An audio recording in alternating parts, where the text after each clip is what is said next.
I am really excited to spend this time with you as a person who thinks a lot about alliances. I am a big fan of this one. I've been following it since its inception. I, on a personal note, also am like a huge fanboy of Bridget's and Derek's and Tiffany's and everybody who's working on this. I'm a huge appreciator of what you all are doing. So thank you for inviting me to be a part of the experience. I also want to just also acknowledge and appreciate that you are focusing specifically right now on Black student success. I appreciate that. You know, for far too long in higher education, we have convened with our colleagues to talk, very broadly and very imprecisely about equity or diversity and inclusion. But I really appreciate that right now we are having a very specific and explicit set of conversations and an important agenda setting moment here around advancing Black student success. I want to talk about what I believe Black student success requires. Let me acknowledge that I once was a Black student, actually 3 times over.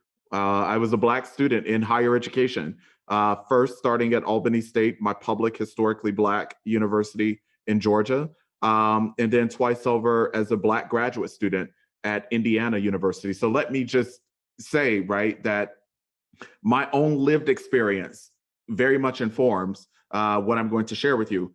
But it's not just my lived experiences or anecdotes or just some bright ideas that I have. The ideas that I'm going to share with you are very much informed by and grounded in evidence and data from me and my colleagues here at the USC Race and Equity Center.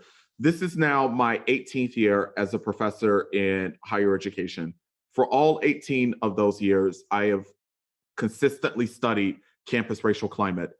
What is now known as the USC Race and Equity Center was once the Penn Race and Equity Center. When I was Susan's professor at the University of Pennsylvania, I founded the center there just about a decade ago.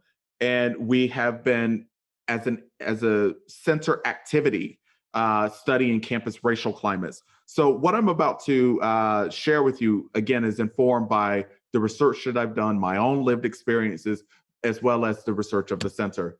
But before we get there, let's make sense of this current moment and indeed the current movement in which we find ourselves.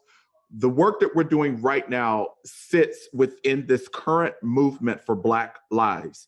We ought not think of Black student success in higher education as somehow not being a part of this larger movement. But, let's quickly make sense of the movement. It was indeed sparked by the murders of George Floyd and Breonna Taylor. But the movement isn't just about the murders of those 2 Black Americans. It also is in response to police killings and murders of Black people without consequence over time, including at the very birth and inception of the law enforcement movement, or the law enforcement profession, rather, right? Like, law enforcement was born of slave catching. Armed white Americans going out on the hunt for Black people who were attempting to escape the brutal horrors of slavery. And they were to bring them back captive to their slave masters, to their enslavers. That kind of police violence and state-sanctioned violence against Black people and against Black bodies didn't end with the signing of the Emancipation Proclamation. It didn't end in Reconstruction or Jim Crow. It indeed has continued through the 1970s, 80s, 90s, and we have way too many examples of how this continues to happen. By this, I mean police brutality in Black and brown communities continues to happen and occur in 2020, in the 2000s. Our Black students are affected by what the world indeed is protesting in this current movement. To be sure, though, the protests aren't just about policing and police violence in Black communities.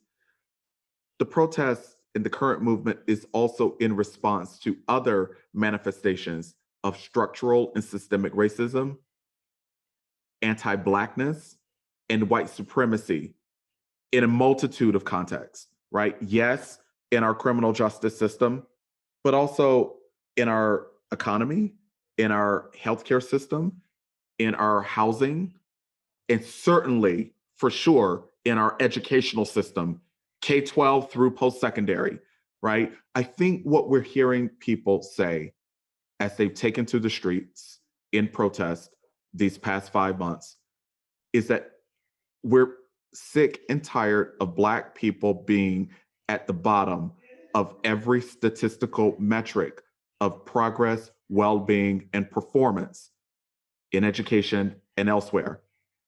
We recognize that Black people don't want to be there. They're not there because they have some desire to be at the very bottom of every statistical metric of well-being, progress, and performance. That there are these other systemic forces and factors that cyclically reproduce disadvantage, and it's time out, I think, is what we're hearing people say through their protests and their activism. Lastly, this current movement is in response to inaction. Inaction on racism, racial inequities, and racial problems in our society, including in our post-secondary institutions. The truth is, many colleges and universities have long known that they have had a problem underserving Black students for way too long. This isn't like suddenly like a 2020 discovery that, oh, wow, all of a sudden, like we're disadvantaging and underserving Black people. Like, no, there have been decades of reports from offices of institutional research. There have been decades of data from, and I can't remember if it was Tiffany or Derek who said it, but if we were to treat student demands as data, the data have been very clear since the 1960s in the demands that students have issued to us about their experiential realities with race on their campuses, that there is a problem. What we're hearing now in 2020 is that, look, my grandma told y'all back in 1962 that this place was racist. Like, we're not going to wait any longer for the institution to take action on 40 years of neglect, 40 years of inattention to racial problems. Look, I'm glad that y'all are seizing the moment, that this alliance is leveraging its collective impact to actually join in this current movement for Black lives. I applaud you in that work. All right, now let me get back to our research. And let me tell you how I know that the things that we're talking about right now in 2020 aren't just 2020 problems. These are things that I've been hearing consistently for 17 years about anti-Black racism and other experiences that Black students have across a multitude of campus contexts that undermine their success. So for 17 years now, I've been doing qualitative climate assessments at colleges and universities in every geographic region of the United States. And my research, as well as the research of my colleagues at the center, has taken us across a range of institutional types. We often say of our qualitative climate assessments that they've literally taken us from Princeton University to Portland Community College and several dozen, other institutions, in between in terms of size, geography, institutional type, and so on. That work typically entails a team of researchers and me going to a campus and spending 3 to 4 days doing racially homogeneous focus group interviews with people of color as well as their white counterparts. White people are always, always a part of our campus racial climate assessments. Sometimes college presidents and provosts and VPs for student affairs and others will invite us to come and assess the climate for students. Other times they will invite us to assess the climate for employees. But in either case, we always include people of color and their white counterparts. We do these focus groups in a monoracial fashion, meaning that we have several that are just with Black women, several just with Latinas, several with Asian American women, white men, multiracial persons, gender nonconforming persons, so on and so forth, right? Doing those focus groups in a homogeneous fashion allows us to get a sense of a shared experience within each of those racial and ethnic and sometimes gendered groupings.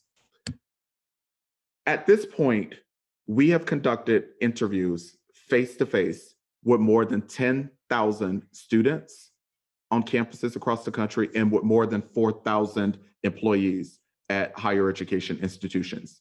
We typically, after spending 3 to 4 days on a campus, we come back to the center, make very rigorous, trustworthy, credible sense of the data through our analyses, and then we write reports back to the institutions with our findings and our recommendations. We're talking about student success here today. So I'll chill on the employee assessments and just like talk with you specifically about what we do in the student assessments. The student climate studies focus on sense of belonging, sense of inclusion, sense of mattering, for students across racial and ethnic groups. We try to get a sense of students' encounters with racism on their campuses, ranging from microaggressions to more overt forms of racial violence. We also try to get a sense of the extent to which students are interacting meaningfully across racial and ethnic groups. What a shame that so many higher ed institutions place so much emphasis on trying to have a diverse student body, but often fails to make good educational use of the diversity that is curated and that is brought to the campus. What a shame that we presume that just throwing students into a residence hall that they're going to magically interact with each other, or having a diverse classroom that students are magically going to leverage the diversity that's represented in the classroom. That doesn't typically happen. That magic doesn't typically occur.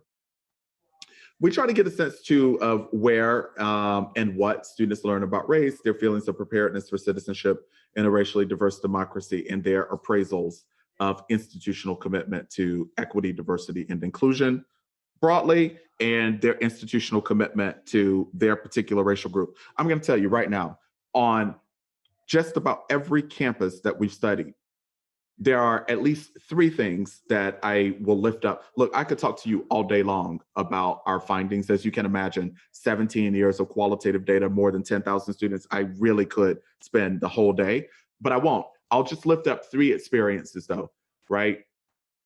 Black students say to us almost unanimously on campus after campus, this institution does not care about Black people. We do not matter here. Black lives don't matter here. Why would they say that? Because, yeah, all the Black folks who work at the campus tend to be in the lowest level, least compensated positions: food service workers, groundskeepers, custodians, low paid administrative assistants, and they get treated very badly, and students see that. There's that.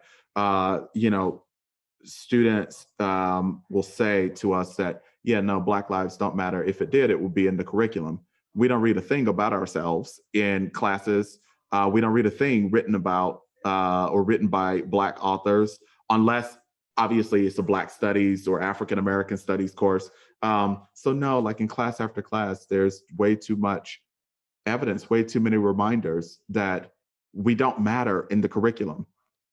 So, and I could go on and on and on about these other indicators of the insignificance of Black mattering on campuses as students report to us in the qualitative interviews.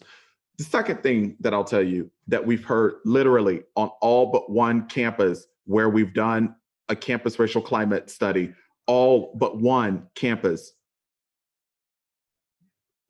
a Black student has been called the N-word by a white person. Sometimes that white person was an employee of the college or university. Look, in the early years when it was just me going to campuses, doing these climate assessments, I would be shocked, right? Like when students would say, Black students would say to me, yeah, like white people be calling me the N-word all the time. I'd be like, wow, like, right? After like the 6th campus, I stopped being shocked. I don't want to normalize this thing because it still very much troubles my whole spirit. But, honestly, after like the 6th campus, I came to expect it, as a matter of fact. I came to anticipate that, okay, I'm on the 41st campus now, and in like 5 seconds, a Black woman is going to tell me that some white person has called her the N-word. And yep, 5, 4, 3, 2, 1, there she goes. The same is true of my colleagues in the center. This is a very serious thing that happens time and time again. How does that impact Black student success? Like, some people who, believe that microaggressions, for example, are outrageous would be like, well, there's just a name, there's just name calling, like, get over it. Black people call each other the N-word all the time. Why is it such a big problem that a white person is calling somebody the N-word? Yeah, because it very much undermines their sense of belonging. It very much, being called the most racially derogatory thing that you could call a Black person, being called that by a white person is very disorienting. It's very distracting. It's hard to concentrate on being a good student and, working very hard toward academic success and achievement and so on when a white person has just called you a nigger. Like, it is a very seriously um, academically hazardous experience. Okay, I told you that I'd give you only three. Let me pick just one more. The third very common experience that we've heard, over the years from Black students is that culturally, their institutions do very much to, or very little rather, to disrupt cultures of racism and racial violence. And that these larger sort of cultural backdrops in racial toxicity in the campus climate, has really devastating effects on Black student success. Again, those are just three things. No, we don't matter.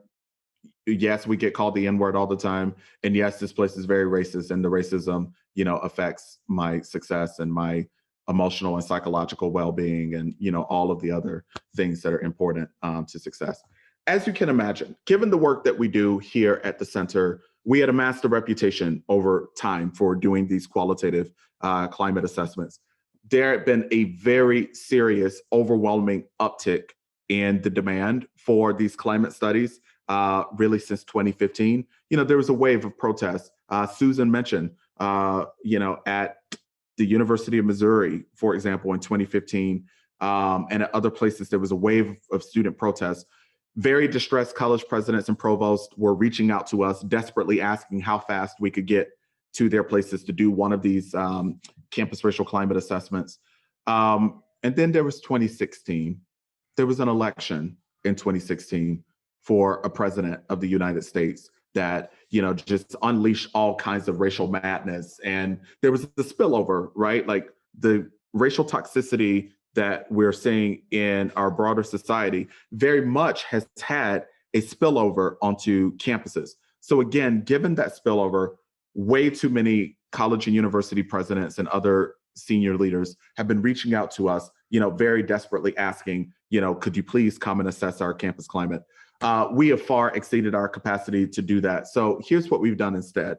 We took all of what we learned over those 17 years of qualitative work and used it to inform the construction of a quantitative survey that is now allowing us to be more helpful to more institutions. Let's take a look. The National Assessment of Collegiate Campus Climates, also known as the NAC, is a quantitative survey that will be administered annually at hundreds of participating colleges and universities across the United States. Through the NAC, thousands, perhaps millions, of college students will offer useful insights into the realities and complexities of race in higher education. NAC respondents will help us understand how various populations differently experience the colleges and universities they attend, where and what they learn about race, their feelings of preparedness for citizenship in a racially diverse democracy after college, and how racial issues in our broader society affect interactions and experiences on campuses. The USC Race and Equity Center will help institutional leaders use NAC survey results to improve racial climates, college experiences, and student outcomes. So my colleague from our center was speaking in future tense about the NAC. We have since launched it. We officially launched it in February 2019. Since that time, more than 500,000 college students have been surveyed all across the United States, across institution types. This year alone, we will administer the NAC to more than 1.4 million additional undergraduates at community colleges and four-year institutions all across the country. The NAC is allowing us to give more data to more institutions without compromising, those deeply helpful qualitative insights that we had gathered, over the years in our qualitative studies. I'm going to say, here quickly, that so much of what we've learned from the students who've already participated in the NAC very much corroborates what we have been hearing and learning for those 17 years that we have been doing the campus racial climate studies qualitatively. All right. You may have noticed that equity is here, there, and everywhere right now. It's so on trend. People love talking about equity right now. How is equity work typically done on campuses? Usually with no data on the campus racial climate. You see, the conversation about equity tends to be very broad and imprecise. And, well-meaning people will come to the table for an equity task force meeting or for a Black student success work group meeting with no data on the campus racial climate. Yes, sometimes they'll have data on first to second year persistence rates, on graduation rates, on student academic performance in particular majors. Those are all good, reliable data sources that we've long relied on. But I'm going to argue here, as I've done elsewhere, that those data sources give us an incomplete understanding of what's driving Black students and other students of color out of institutions, what's contributing to their comparatively lower rates of high academic performance. It's the racial climate. It's the things that I could spend all day talking to you about experiences that Black students have that are not well understood when we're attempting to, create a strategy to improve their success. The strategy is going to fail if we continue to develop it without insights on the experiential realities of Black students in classrooms and in out-of-class spaces on college and university campuses. There's also oftentimes inattention to the need for reparations of historical negligence, inequity, and harm. Many well-intended professionals on college campuses will try to get together to develop a 2020 or a 2021 solution to Black student success challenges without understanding that these challenges date all the way back to the 60s, 70s, 80s, and 90s. You can't just come with a 2021 solution to a problem that has been a vexing perennial one really over the lifespan of the entire institutions. There has to be some reparation of historical harm, racial violence, racial inequity, if the strategy is going to succeed. Poor things.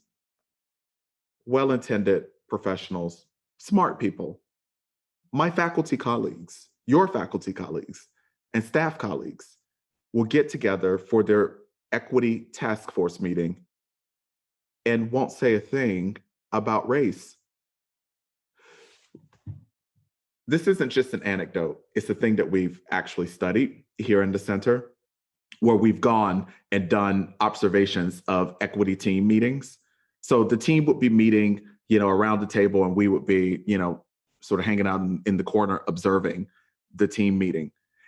It might surprise you that people who in their hearts are really committed to equity, and they're very smart people, will get together for 9 whole months of an academic school year for 2 hours a month. That's 18 hours. During 18 hours, they're working on an equity plan for the university. But yet, they say nothing about race or about the racial climate or about racism or about racist institutional cultures, norms, and behaviors that may in fact be undermining racial equity. It's so fascinating to me how people talk around race, but not directly about race, even when they have data reports sitting right in front of them that very clearly show us, right, that the institution is underserving particular and specific racialized groups. no mention of race in 18 hours of these 9-month monthly task force meetings. So therefore, it ought not shock you that the beautiful, lovely, useless report that ultimately gets produced by the Equity Task Force is also raceless. We do a thing here, my colleague Estella Bensimon and I, we do this method. It's not a rigorous method at all. We open the PDF of a campus task force report on equity, and we do a control F, and we type into the upper right-hand corner, race, racial, races, Black, African American, Latinx, Hispanic, Latino, Chicano, Asian, Asian American, Native American, Indigenous, so on and so forth. It might surprise you that most equity reports literally don't have the words race, racial, racist anywhere in them. No results found is what typically almost always occurs, right? With the racial groups, a really interesting thing occurs. Usually, there is no mentioning or naming of these different racial and ethnic groups in the actual narrative of the report.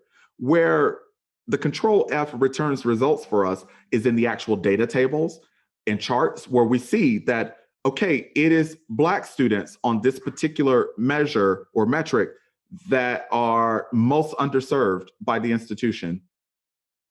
But yet, in the recommendations section of the report, there's a recommendation about how to fix equity on this particular metric, but it doesn't say a thing about Black students. But wait, if you go back 6 pages and you look at the table very clearly shows you that it's Black people who are most underserved on this particular metric. Why is the recommendation so raceless? A raceless recommendation is going to do nothing to improve Black student success. There's also almost always in equity work a real singular emphasis on deficits and on Black student failure and failure among other minoritized student groups, right? Where the equity work group or task force is only looking at the data that show us failure without also recognizing that there are data over here that might give us some insights into Black students who are thriving and who are succeeding, Black students from whom we can learn what's working for them, beyond individual notions of hard work and exceptionalism. I care less about that, but I care more about what were the institutional policies, practices, and resources that enabled Black students to succeed on this particular metric. Better understanding and identifying those could help us then scale and replicate those and use those things to improve the success of other Black students. But instead, we tend to, in equity meetings, this is another thing that we observe, that people only talk about problems and deficits with Black students. There's too much or too little emphasis on dismantling classroom racism in equity work, right? Some people on the equity task force will just give up on the faculty. Oh, the faculty aren't going to change. Let's do all these other things, these other compensatory things, or let's figure out how we could get the cultural center $5 more in their budget so they could do another program outside of the classroom, where class is actually the one place where every student has to go. There's often too little attention paid to classroom racism. One more. At most universities, there's no remediation of racial illiteracy among faculty, staff, and administrators, including those on the equity task force. What do I mean by that? What do I mean by racial illiteracy? The truth is, most people who work in higher education, people of color and white people alike, actually never really learned very much in their educational upbringing about race, how to talk about race, how to deal with racial problems, how to solve racial problems, how to actually achieve racial equity. I think we just like sort of kind of assumed that the people who are on the equity task force, that they were like somehow like magically gifted a superpower to achieve equity. But no, those people were never taught how to do that, like in any sort of formal way educationally, nor have they really learned in any formal way in their professional upbringing how to do these things. But yet we expect that just because their hearts are in the right place, just because they have the right values, that they're going to know how to help the institution achieve racial equity. Yeah, good luck. Not going to happen. Same thing is true of faculty for sure, right? As we think about classroom racism and teaching and learning, higher education's dirty open secret is that most faculty members, myself included, never learned how to teach. One can still, here in 2020, go through an entire PhD program without ever taking a single formal course on teaching. In fact, that's the case for the overwhelming majority of faculty still, right? One could get a PhD without taking a course on teaching. Then they become faculty members at universities, and they're magically expected to know how to teach. And we're talking just plain old teaching.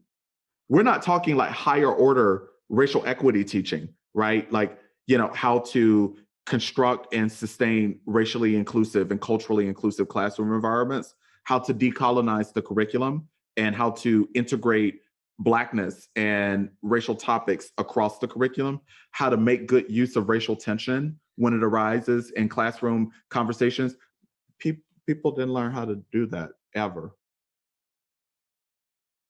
But yet we expect them to deliver on the campus promise of equity, diversity, and inclusion. How is the question? How are they going to do it if they never learn, right? Okay, look, speaking of how, let's get into some how, and then, I'm going to leave, I don't know, at least 15 minutes for questions.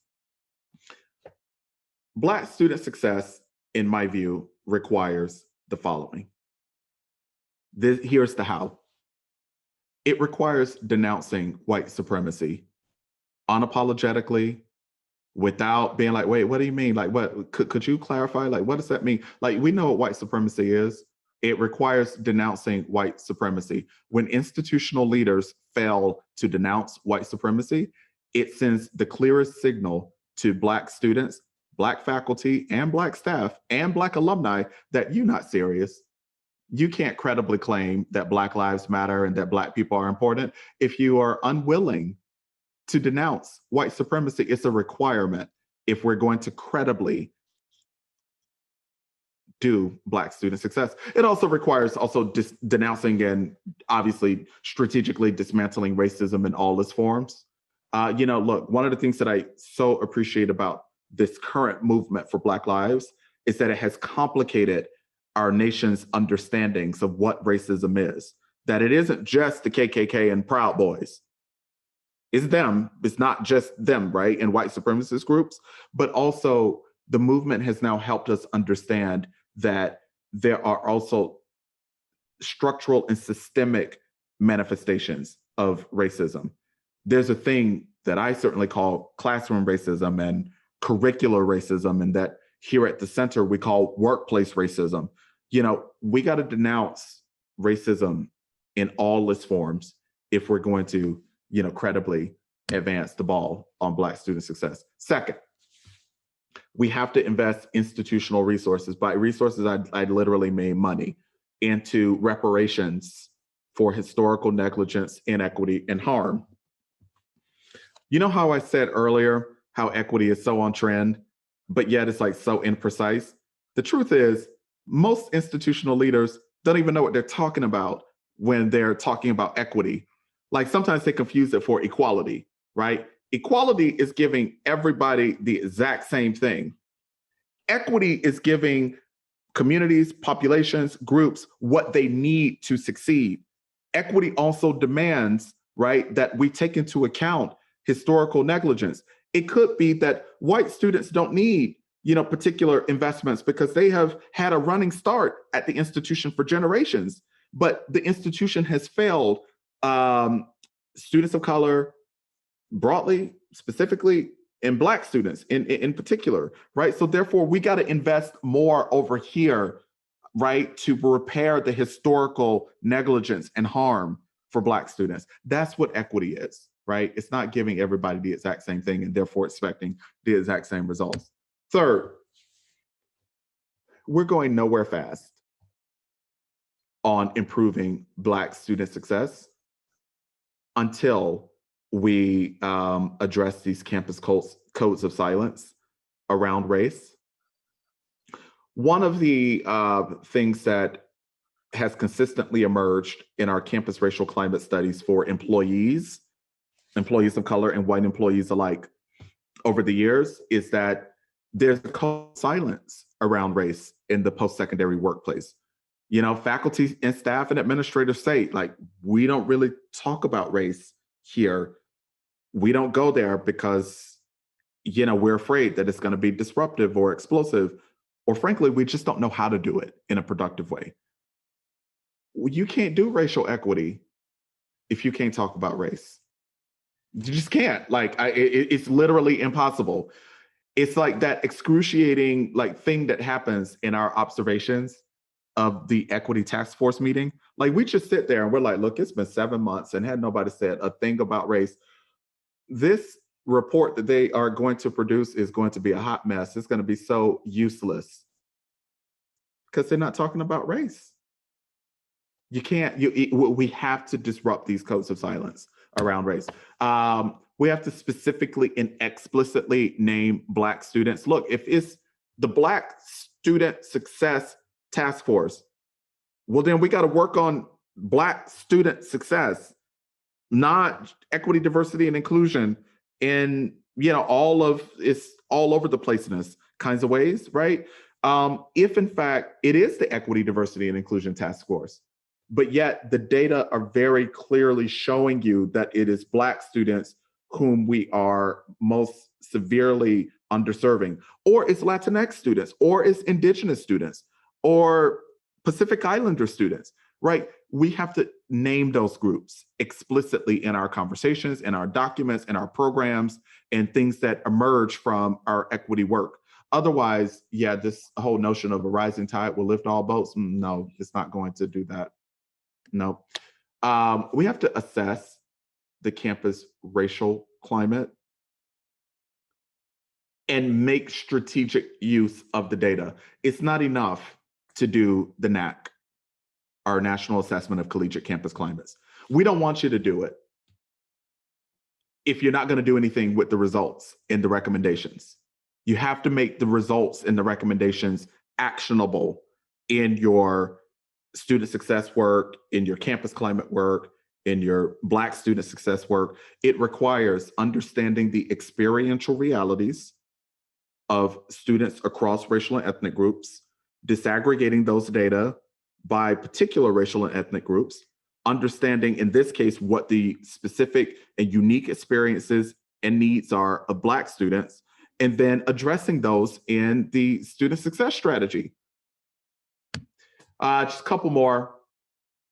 Black student success requires that we offer professional learning experiences that develop racial literacy and help faculty, staff, and administrators become more highly skilled in the practice of racial equity. I highlighted here more highly skilled. Here's a confession. I hate cultural competence.